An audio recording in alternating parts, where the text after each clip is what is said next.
Qui a ouvert une vanne entre la mer et le canal Charente-Seudre pendant les grandes marées? De l'eau de mer est entrée dans les canaux d'eau douce des marais. Les animaux ne peuvent désormais plus consommer l'eau. Alain Darigrand, Mariam Tac. Simple acte de malveillance ou règlement de compte. Cette écluse du Marais au sud de Rochefort a été vandalisée. Un sabotage commis ce week-end en pleine grande marée. Quelqu'un est venu et visiblement a manœuvré l'écluse qui est ici et a baissé en fait cette porte de manière à ce que toute l'eau salée pénètre par-dessus et envahisse le canal et ainsi amène un apport de sel très important, justement des volumes très élevés dans l'eau douce. Une eau douce provenant du fleuve Charente qui alimente ce vaste marais fermé. Un secteur de 220 km² exploité pour l'irrigation et l'élevage. Problème, depuis dimanche, il y a trop de sel dans l'eau, un risque sanitaire pour les troupeaux. Il y a 5 vaches là, elles sont pleines.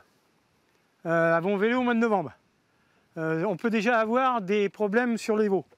Elles peuvent perdre le veau, elles peuvent avorter, elles vont devenir secs comme tout, elles vont avoir l'eau salée, ça fait la diarrhée.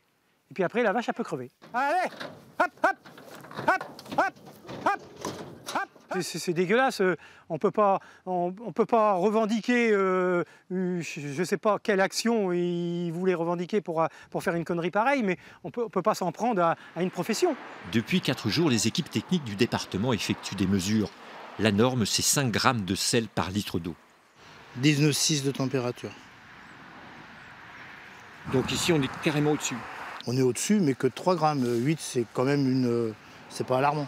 Des taux de salinité variables dans le Marais, seule une zone de 10 km² autour de l'écluse est véritablement impactée. Le retour à la normale va demander du temps. Il faudrait qu'il pleuve et il faudrait également que l'on puisse prendre de l'eau douce, des volumes supplémentaires dans la Charente pour procéder à une dilution.